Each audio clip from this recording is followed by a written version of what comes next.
It seems, mga kotsero, merong development na nagaganap sa ating bansa pagdating dun sa sinabi ni Digong na Mindanao Secession. Mukhang nababahala ang ating security sector. It's interesting, no? It's interesting na parang they're taking this seriously.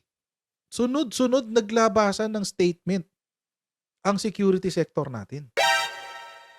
Kasi mga kotsero, naalala nyo, nitong nakaraan, di ba si Digong nagsalita ng ganito, Duterte wants separate and independent Mindanao. Di ba? Yung sinabi ni Digong eh. Sinabi pa niya na hindi raw yan magiging madugo, sabi niya. Kasi hindi raw rebellion ang gagawin nila. Sinabi niya hindi raw ito magiging madugo kasi susunod daw sila sa proseso ng UN. Oo. Well, we don't have to go that far. Meron naman tayong constitution eh. Na pwede nilang gayahin or pwede maging basis. Kaso nga lang, iniwan na siya sa ere ng Bangsamoro. Iniwan na rin siya sa ere ng Kongreso. Pagdating dyan, hindi siya sinusuportahan ng Congress. So, I doubt na susulong yan sa lower house. Ngayon, may bago. Okay, bago tayo magpatuloy, as usual, alam niyo na yung gagawin natin dito. Mag-shoutout man tayo sa mga ibigin natin sa Sendwave. Kung kayo ay nasa US, UK, Canada, Italy, France, Spain, Ireland, and Belgium, ay pwede na magpadala ng mga remittances sa Pilipinas gamit ang Sendwave. Okay, gagawin nyo lang, i-download ang Sendwave app, gawa kayo ng account, lagyan nyo ba ang account details nyo dyan. At pwede na kayo magpadala sa GCash, sa mga bangko at iba't ibang mga pawn shop sa bansa. At kapag ginamit nyo pa kayong promo code na Coach Dante, makakakuha pa kayo ng karagdagang $20 free credit. Ayan. Kaya mga kotsero, gamitin na si Sendwave for all of your remittance needs. City mayors call for united and undivided Philippines. So ngayon, hanggang sa level ng mga mayor, parang nag-iingay na rin sila. I think they're taking this seriously. And I think we should do. Parang tayo rin, kailangan na natin seryosohin to. Kasi it seems they're taking this seriously. Sabi ng League of Cities, amid a call for Mindanao independence, the League of Cities of the Philippines declared support for a united and undivided Philippines.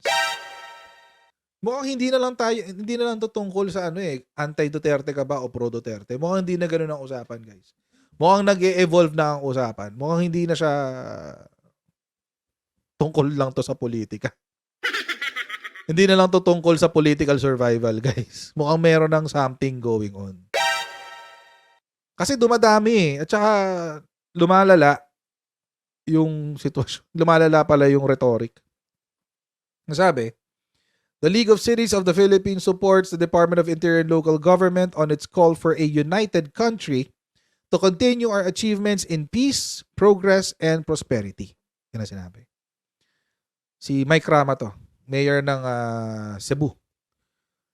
Sabi niya, we cannot overemphasize the importance of working together, of moving as one, propelled by our genuine concern for the plight of our fellow Filipinos.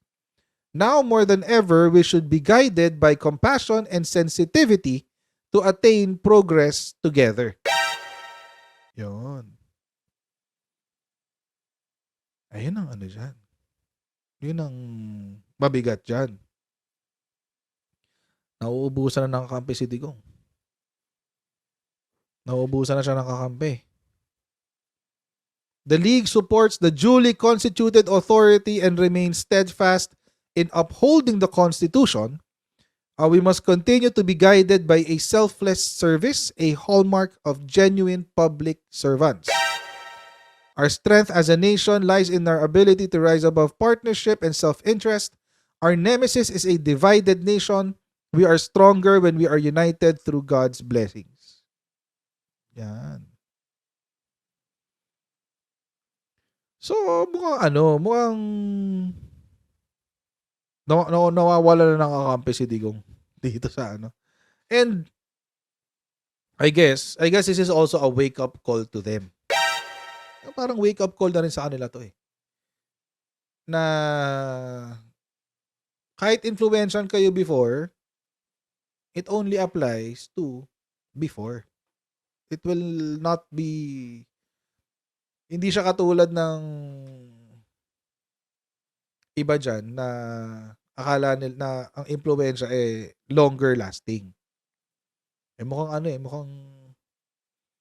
mukhang naubos agad ng grasya eh. Mukhang naubos agad ang grasya ni Digong. So, nauubusan na kape si Digong dito. At medyo, at ngayon, hindi natin alam kung ano nangyari. Pero mas marami ngayon malakas ang loob na bumangga sa mga Duterte. Which now leads us to this next statement. Unahin natin dito.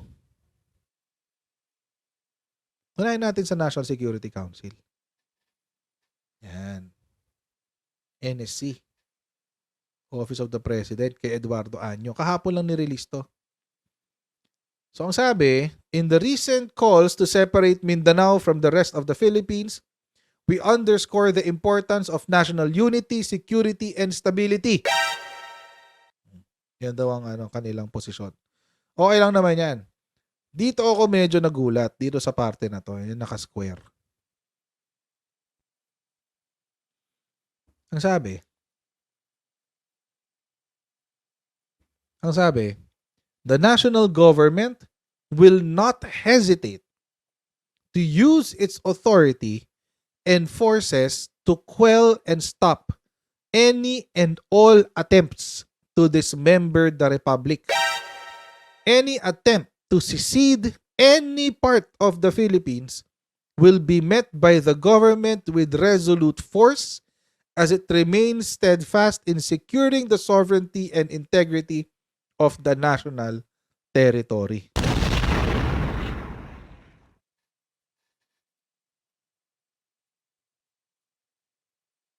Mabigat yung sinabi. Mabigat yung statement. Sa Tagalog, ang gobyerno ng Pilipinas ay hindi magdadalawang isip na gamitin ang kanyang otoridad na pigilan lahat ng pagtangka na paghihiwalay sa ating republika. Tira mo sila magdadalawang isip, guys. Lahat ng pagtatangka na ihiwalay ang kahit anong parte ng Pilipinas ay sasalubungin ng gobyerno ng buong puwersa. Baliktarin natin. Ng buong puwersa ng gobyerno. Ay! Nakakatakot to, guys. Nakakatakot to, guys. Mukhang merong ibang naaamoy ang National Security Council, guys. Mukhang may iba silang naaamoy na hindi natin naaamoy, guys. Mabigat eh. Mabigat yung statement nila eh. At saka sineryoso nila. Pinansin nila. So does this mean na may capability talaga si Digong na gawin niya? Tingnan pa natin. Yun yung sa National Security Council. Tapos, kanina, si DOJ naglabas din ng sarili niya. DOJ to, guys. Anak ng tipaklong, ba't ganun? Naglalabasan sila lahat ng statement. The DOJ vehemently opposes calls for secession of Mindanao or other parts of the country and stands firmly against any attempts to undermine the unity and territorial integrity of the Philippines as enshrined in the Constitution. Secession is regarded as contrary to the principles of our democratic society as stated in Article 2, Section 2 of the Constitution. As the principal law agency of the executive branch, the DOJ remains committed to protecting our sovereignty and upholding the sanctity of the highest law of the land. Our nation's strength lies in unity, and we call upon Filipinos to reject secessionist ideologies and work together for a strong, united, and undivided bagong Pilipinas.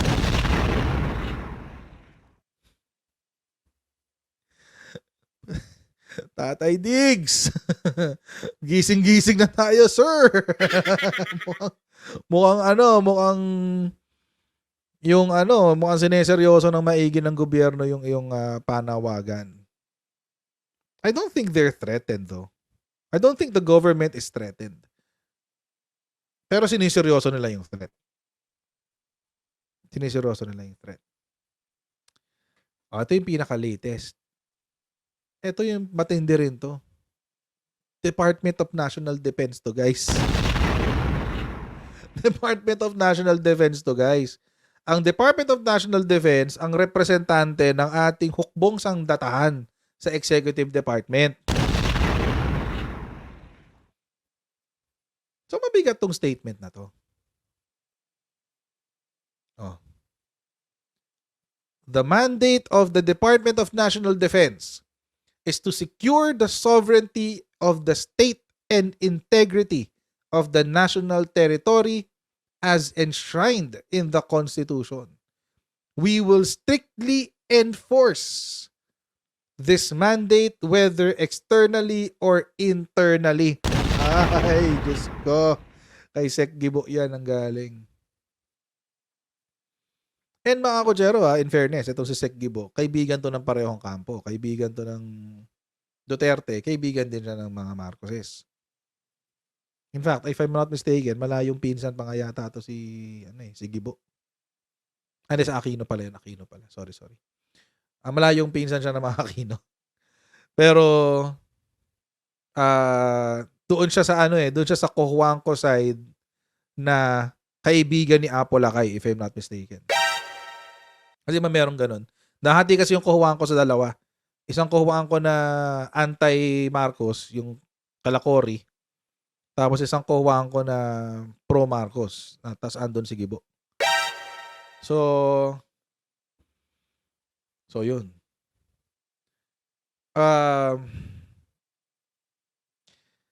Now, which begs the question?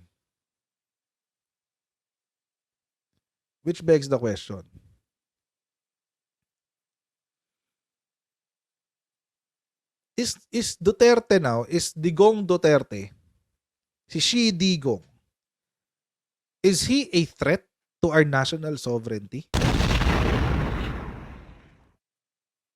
Ganun na ba ang ngayon? Ganun na ba ang treatment kay Digong? Banta na ba siya sa soberanya ng Pilipinas? Kasi mga kutsero, siniseryoso nila to yung separate Mindanao. And syempre, bilang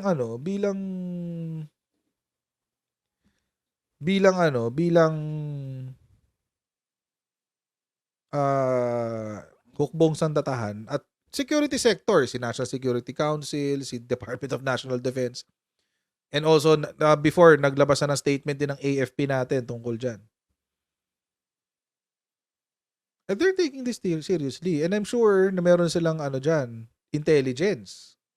May mga intelligence yan from the ground. Alam nila kung ano yung totoong nangyayari sa ilalim. Tayo hindi natin alam. Pero sila, alam nila yung nagaganap dyan.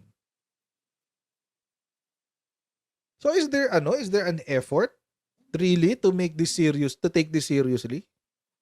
Separate Mindanao? Kasi nung una, akala ko, lang to, parang, ano lang to ni Digong, yung rhetoric. Kwento lang, yung mga hyperbolic statements niya. Hyperbolic similes, metaphors, etc. Ganon. Akala ko mga ganun-ganun lang. Hindi pala. Mukhang hindi. Bakit? Kasi mga kutsero, siniseryoso siya ng security sector. Kung hindi nag-comment ang security sector, kung mga politiko lang to, si Congress, si Mayor, si Bangsamoro, etc. etc. Kung sila lang to, hindi ko masyadong papansinin. Walang problema. Kaso pati security sector pinansin eh.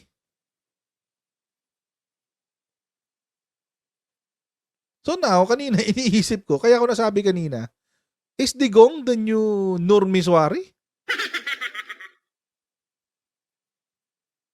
Is Digong the new Joma season? Ganun ba? Ganun ba yung gustong mangyari? Oo nga, sinabi nga yan eh, Amy, yung gagayahin daw ang Singapore.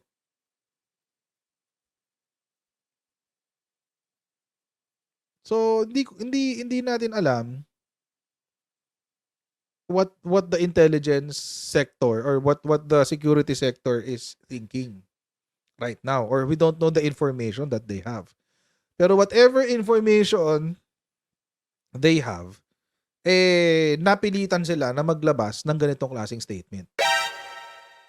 Lalo na yung sa National Security Council. Mabigat tong binatawan nilang salita.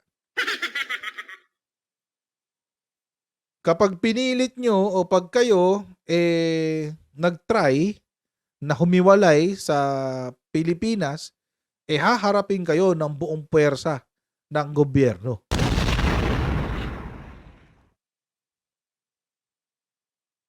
Yun yung sinabi ng National Security Council. Mabigat yun. Hindi basta-basta statement yan.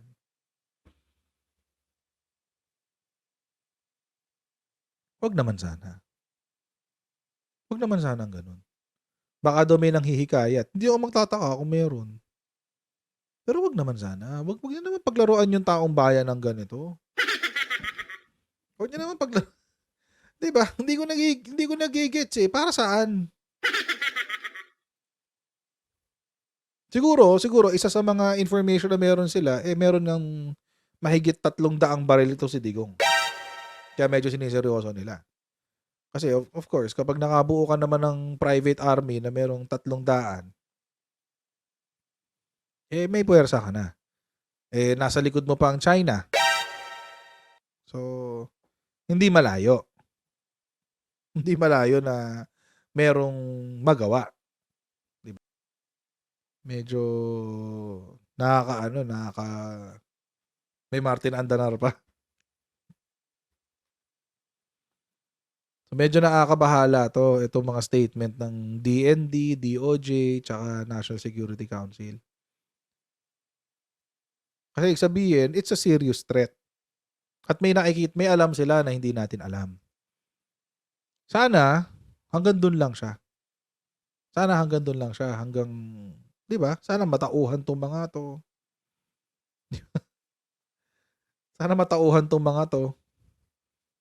At may isipin naman nila kung ano yung mas makakabuti sa karamihan, di ba? Hindi lang yung magpo-propagate ng ng kapangyarihan nila. Kawawa tayo eh. Di ba? Delikado yan. That's a serious threat. Kapag sineryoso ka na ng AFP, DND, at saka National Security Council, may meron kang may capability ka. May capability ka. Ngayon, kung gaano man, di ba? Kung gaano man kalaki, baka mamaya magkaroon tayo ng senaryo dito na parang Israel, Hamas Huwag naman sana. Two-state. Huwag naman sana ng ganun. Kawawa naman yung mga Pilipino.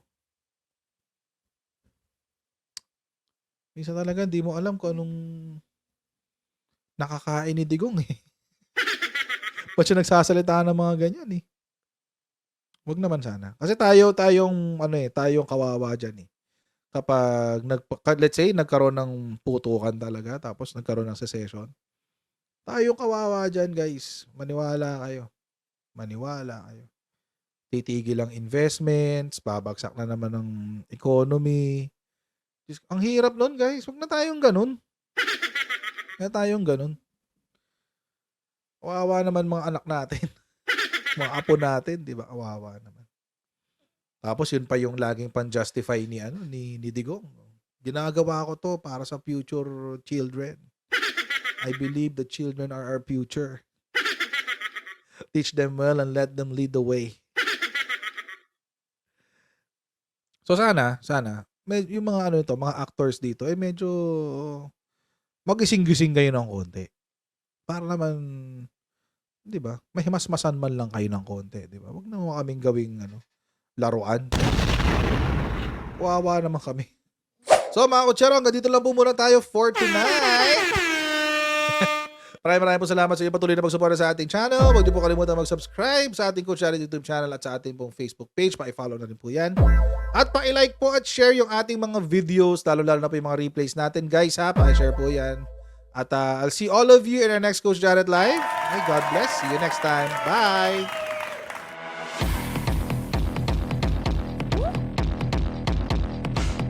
Huwag ganun. Huwag natin gawing tanga mga Pilipino. Mas maganda kasi nasa lugar ka ng tama kaysa yung pinipilit mo yung pagkakamali.